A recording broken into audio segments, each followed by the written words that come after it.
नमस्कार, AGCN news पर आपका स्वागत है। मैं हूं मनीषा राणा। प्रस्तुत है आज का मुख्य समाचार।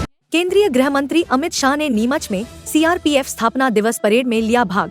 बोले, 2026 तक नक्सलवाद का अंत तय। मध्य प्रदेश के नीमच शहर में आज केंद्रीय गृह मंत्री अमित शाह ने केंद्रीय रिजर्व पुलिस बल CRPF के 86वें स्थापना दिवस समारोह में मुख्य अतिथि के रूप में भाग लिया। यह भव्य आयोजन CRPF के ग्रुप सेंटर में आयोजित किया गया, जहां गृह मंत्री ने जवानों की परेड की सलामी ली और उनकी वीरता को नमन किया। समारोह की शुरुआत गृह मंत्री अमित शाह द्वारा CRPF के वीर शहीदों को श्रद्धांजलि देने के साथ हुई। उन्होंने शहीद स्थल पर पुष्प अर्पित कर अपने सम्मान और संवेदना व्यक्त की।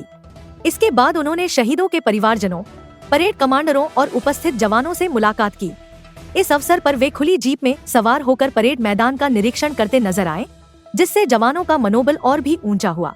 अपने संबोधन में गृह मंत्री शाह ने कहा कि प्रधानमंत्री नरेंद्र मोदी के नेतृत्व में सरकार का लक्ष्य 31 मार्च 2026 तक देश से नक्सलवाद को पूर्णतः समाप्त करना है और इस अभियान में CAPF, केंद्रीय सशस्त्र पुलिस बलों और विशेषकर CRPF की cobra unit, commando battalion for resolute action की भूमिका बेहद अहम होगी। उन्होंने कहा कि कोबरा यूनिट ने बीते वर्षों में नक्सल प्रभावित इलाकों में अभूतपूर्व सफलता हासिल की है और आगे भी यह दायित्व मजबूती से निभाएगी। गृह मंत्री ने CRPF के जवानों की सराहना करते हुए कहा, CRPF ने देश की एकता, अखंडता और आंतरिक सुरक्षा सुनिश्चित करने में कोई कमी नहीं छोड़ी है।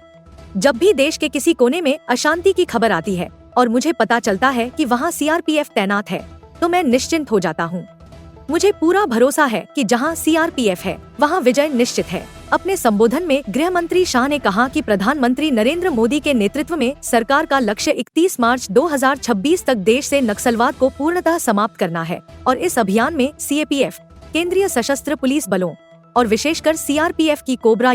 इस समारोह में कुल 8 परेड टुकड़ियों ने हिस्सा लिया, जिन्होंने अनुशासन और पराक्रम का अद्भुत प्रदर्शन किया। गृह मंत्री अमित शाह ने परेड की सलामी ली और उत्कृष्ट सेवा व अद्वितीय साहस के लिए चयनित CRPF कर्मियों को वीरता पदक भी प्रदान किए। कार्यक्रम में मध्य प्रदेश के मुख्यमंत्री डॉक्टर मोहन यादव भी मंच पर उपस्थित रहे। उन्होंने भी CRPF की भूमिका की सराहना की और जवानों को शुभकामनाएं दी। मुख्यमंत्री ने यह भी कहा कि राज्य सरकार और केंद्र मिलकर देश की सुरक्षा और शांति बनाए रखने के लिए प्रतिबद्ध हैं। कुल मिलाकर यह आयोजन न केवल CRPF की बहादुरी और समर्पण को सम्मानित करने का अवसर था, बल्कि देश को यह भरोसा भी दिलाने वाला पल था कि सुरक्षा बल हर चुनौती का मुकाबला करने के लिए पूरी तरह सक्षम है। गृह मंत्री के संबोधन ने यह स्पष्ट कर दिया कि आने वाले वर्षों में आंतरिक सुरक्षा और नक्सलवाद के खिलाफ लड़ाई को निर्णायक मोड़ पर लाया जाएगा।